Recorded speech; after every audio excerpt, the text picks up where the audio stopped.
प्रभु यीशु मसीह के नाम से सबको जय मसीह की। आज का वचन है रूत के पुस्तक उसका 3 अध्याय 11 वचन।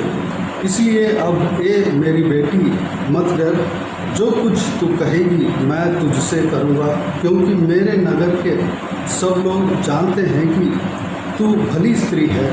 मेरे प्रियो, यहाँ पर रूत नामक स्त्री के विषय में लिखते हुए हम देख सकते हैं। रूत कौन है? नहोमी नामक एक स्त्री जो कि बेतलेहम वासी थे।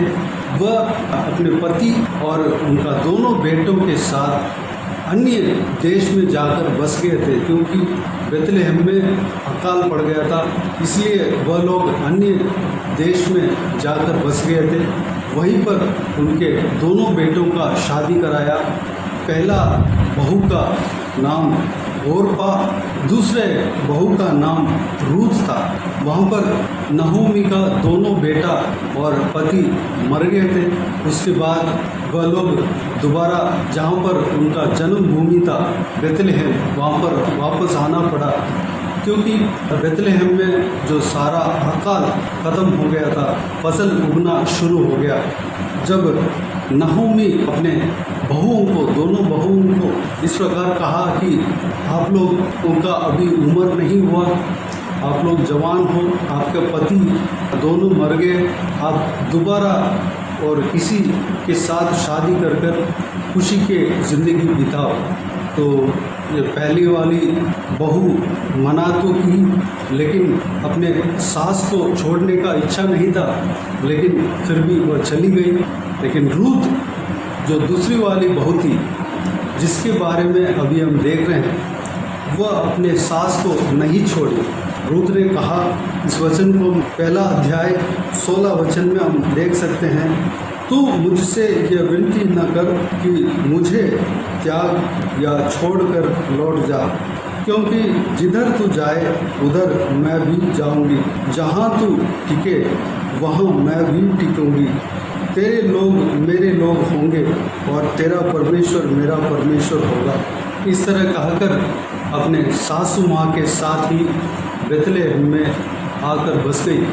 रूत अपने अन्य देशों को, अन्य जगह को, जो अपने जन्मभूमि को छोड़कर, अन्य देवी देवताओं को छोड़कर अपने जीवित परमेश्वर के पास आई और हमारे परमेश्वर को, यहोवा परमेश्वर को अपना परमेश्वर माना।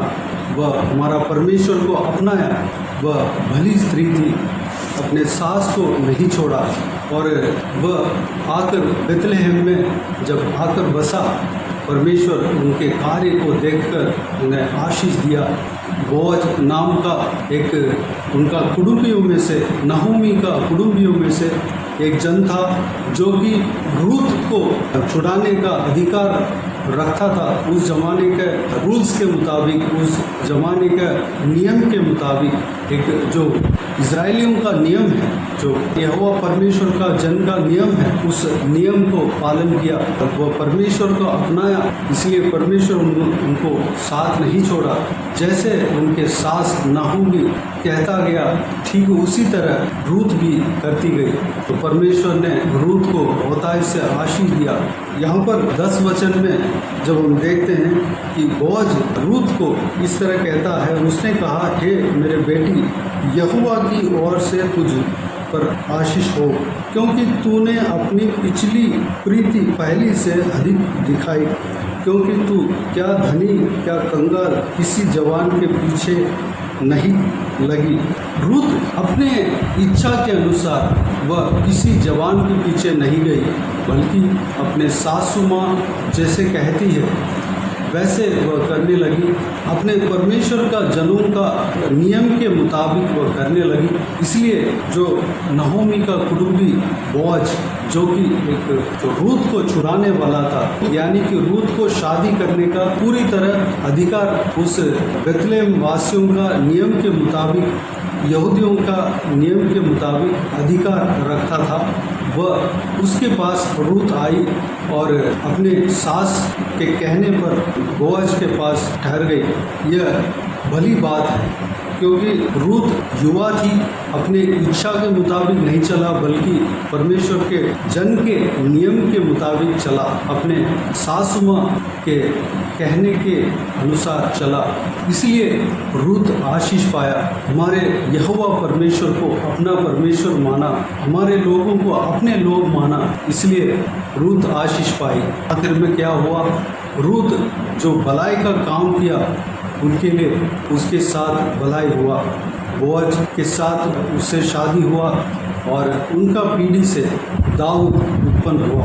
मेरे प्रियो, जो कोई भी जन अपना हमारा यहोवा परमेश्वर को अपना परमेश्वर मानते हैं, जो कोई भी जन परमेश्वर का जन को अपना जन मानते हैं, वह लोग इसी तरह आशीष पाते हैं। वह भले काम करते हैं, भलाई का काम करते हैं। जो कोई भी जन परमेश्वर के लोगों का नियम को मानकर परमेश्वर के लोगों का नियम के अनुसार चलते हैं, वह भलाई का काम करते हैं, वह लोग आशीष पाते हैं। जो कोई भी जन परमेश्वर के निकट आता है, चाहे कोई भी जन हो, वह ज़रूर भलाई पाता है। जिस तरह रूत अपने जीवन में भलाई पाया, वह पहली वाली बहू की तरह यानी कि ओरपा की तरह वह अपने देश में जाकर अपने मनपसंद कोई भी लड़के को चुनकर वह शादी कर सकती थी, लेकिन नहोमी को नहीं छोड़ा, परमेश्वर का जन को नहीं छोड़ा, यहोवा परमेश्वर को नहीं छोड़ा, परमेश्वर के उपस्थिति में आई थी, परमेश्वर को अपना माना, यहोवा परमेश्वर को अपना परमेश्वर माना, यहोवा परमेश्वर को अपना जीवन को सौंप दिया। जब परमेश्वर के हाथों में अपना जीवन को सौंपा तो उनके साथ रूत के जीवन में भलाइयाँ होते हुए हम देख सकते हैं। इसी किताब में 3 अध्याय 18 वचन को मैं पढ़ना चाहूँगा। उसने कहा, हे मेरी बेटी, जब तक तू न जाने कि इस बात का कैसा फल निकलेगा, तब तक चुपचाप बैठी रह, क्योंकि आज उस पुरुष को यह काम बिना निपटाए चैन न पड़ेगा। मेरे प्रियो, नया नियम के मुताबिक जो पुराना नियम के जो बोअज है वह यीशु के एक उदाहरण था, रूत कलीसिया के उदाहरण। प्रभु यीशु रूत के लिए, रूत का भलाई के लिए, रूत का जिंदगी के लिए वह काम करना शुरू किया और रूत से विवाह किया। जो स्त्री परमेश्वर के ऊपर भरोसा रखकर परमेश्वर के पास आई, उसको भलाई पहुंचाने के लिए वह लगा और वचन कहता है, वह पुरुष ये काम बिना निपटाए चैन न पड़ेगा, उसको चैन न पड़ेगा।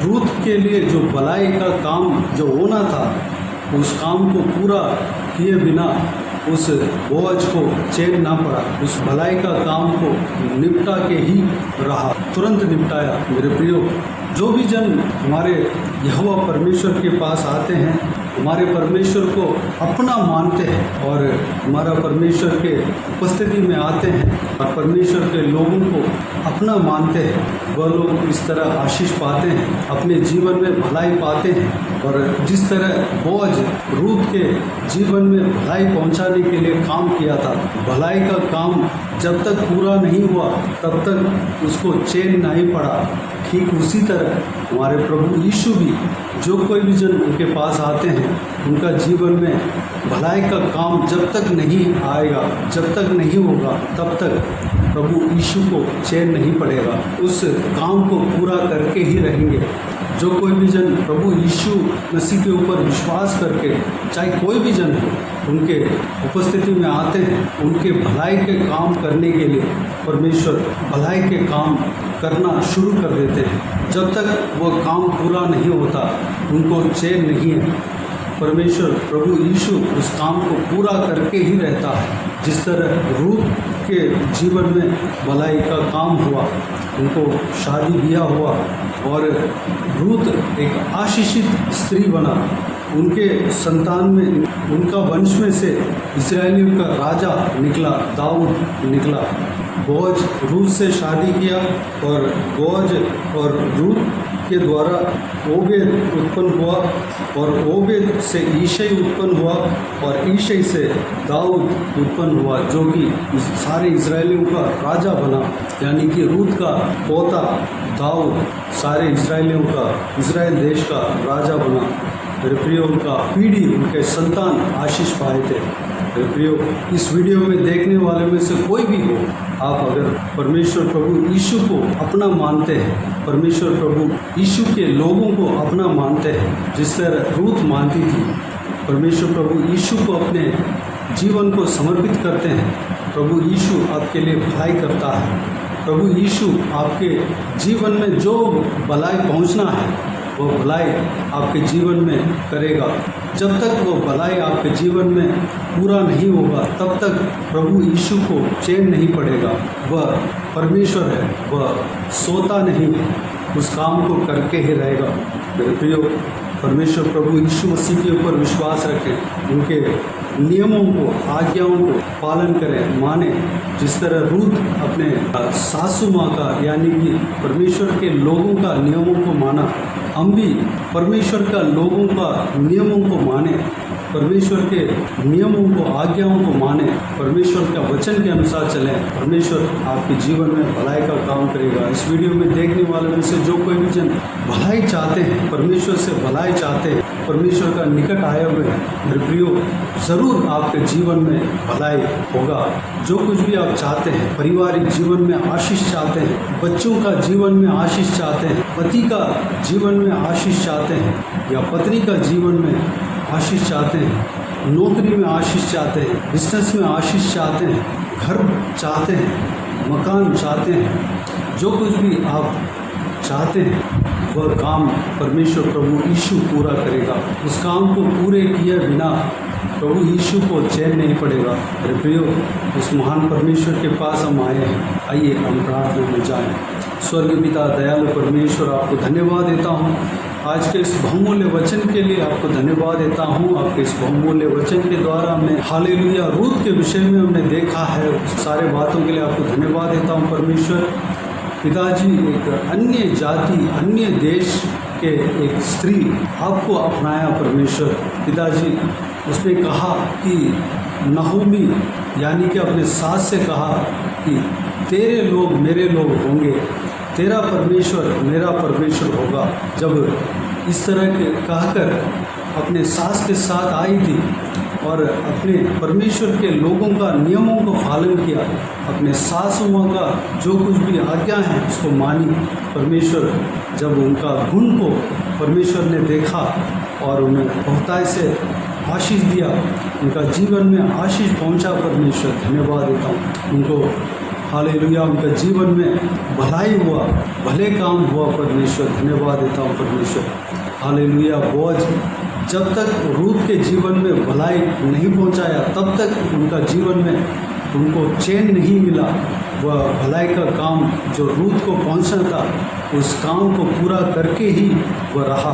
परमेश्वर इस तरह की आशीष आप जो कोई भी जन आपके ऊपर भरोसा रखकर, विश्वास रखकर आपके पास आते हैं, उनका जीवन में भी आप करते हैं। आपको धन्यवाद देता हूँ परमेश्वर। हम सब परमेश्वर आपके लोग हैं, हम सब आपके पास आए हैं परमेश्वर।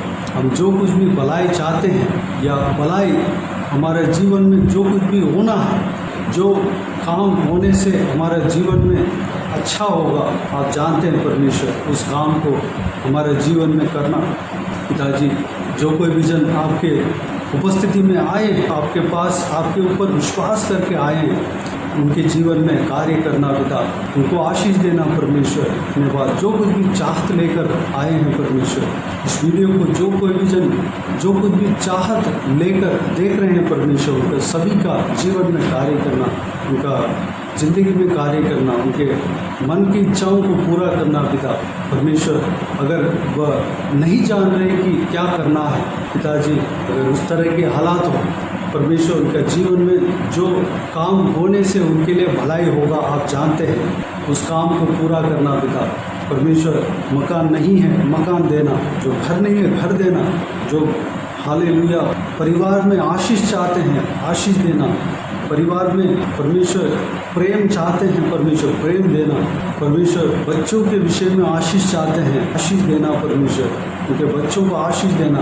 पति का विषय में आशीष चाहते हैं, आशीष देना। पति का छुटकारा के लिए प्रार्थना करते हैं तो उन्हें परमेश्वर उनका पति का छुटकारा देना परमेश्वर। पारिवारिक जीवन में आशीष देना परमेश्वर। जैसे जो कुछ भी चाहते हैं परमेश्वर, बिजनेस में, नौकरी में आशीष चाहते हैं तो आशीष देना परमेश्वर धन्यवाद देता हूँ। हालेलुया। हम विश्वास करते हैं कि जो कोई भी जन इस वीडियो को देख रहे हैं और आपके ऊपर विश्वास कर रहे हैं, आपके जनों को अपना जन मान रहे हैं परमेश्वर, आपके जनों का आज्ञाओं को पालन कर रहे हैं, आपके आज्ञाओं को पालन कर रहे हैं, पालन करना चाह रहे हैं परमेश्वर, उनके जीवन में जब तक भलाई नहीं पहुंचेगा तब तक आपको चैन नहीं मिलेगा। आपको धन्यवाद देता हूं परमेश्वर, धन्यवाद परमेश्वर। सभी को आशीष देना, संभालना पिता, हर एक जन के जीवन में कार्य करना। जो कोई भी जन बीमार है परमेश्वर, उनको आपके हाथों में सौंपते हैं, उन्हें छूना, चंगा करना परमेश्वर, उनका परमेश्वर उनका शरीर बल पाने पाए, भला चंगा रहने पाए पिता, अनुग्रह देना। जो दुर्बल है परमेश्वर में बल सामर्थ से भरना परमेश्वर, भला चंगा रहने पाए पिता, अनुग्रह देना। हालेलुया। जो कोई भी जन बंदी गृह में उन्हें आपके हाथों में सौंपते हैं परमेश्वर, उन्हें छुटकारा देना पिता। किसी भी बंधन में क्यों ना हो, गुलाम में क्यों ना हो, नशे में बंधे हुए क्यों ना हो, उन सबको छुटकारा देना परमेश्वर, धन्यवाद देता हूँ। गलत आदत में, बंधन में क्यों ना पड़ा हो, उन सभी को परमेश्वर छुटकारा देना। प्रभु यीशु मसीह के नाम से छुटकारा पाने पाए, अनुग्रह देना पिता। हालेलुया। आपके पीछे चलने के लिए अनुग्रह देना, बाकी सभी को आशीष देना, सबके ऊपर आपके हाथ हमेशा के लिए बने रहने पाए पिता, अनुग्रह देना। हर एक के ऊपर आपके अनुग्रह हमेशा रहने पाए, रहते हैं, इसलिए धन्यवाद देता हूँ परमेश्वर। जहाँ कहीं भी जाते हैं आते हैं उनको सुरक्षित रखना, संभालना, बाकी सारे बातों को आपके हाथों में सौंपते हैं। सारा आदर, महिमा, जलाल आपको मिलती रहे। सारा दुआ प्रार्थना को प्रभु यीशु मसीह के नाम से मांगते हैं, सुनो ग्रहण कर, आमीन आमीन। प्रभु यीशु मसीह के नाम से प्रभु यीशु मसीह का आशीष और अनुग्रह सभी के ऊपर बने रहें, आमीन आमीन। मेरे प्रियो, इस चैनल को सब्सक्राइब करें और शेयर करें। अगर किसी को भी प्रार्थना का विषय हो तो डिस्क्रिप्शन में दिए हुए नंबर पर कॉल करके प्रार्थना करा सकते हैं, हम आपके लिए प्रार्थना करेंगे। आप अपने व्यक्तिगत प्रार्थना में, यानी कि प्रभु यीशु मसीह से जब प्रार्थना करते हैं, हमारे लिए भी प्रार्थना कीजिए। इस सेवकाई के लिए, इस सेवकाई के उन्नति के लिए, इस सेवकाई में जुड़े हुए हर एक जन के लिए, हर एक आत्मिक उन्नति के लिए, तरक्की के लिए, आत्मिक आशीष के लिए, संसारिक आशीष के लिए, पारिवारिक आशीष के लिए प्रार्थना करें। परमेश्वर आप सबको आशीष दे। इस सेवकाई के द्वारा परमेश्वर आपके जीवन में कार्य किया हो वो भी हमें बता सकते हैं, ताकि हम सब मिलकर परमेश्वर को धन्यवाद दे सके, महिमा कर सके। प्रभु यीशु आप सबको आशीष दे, आमीन आमीन।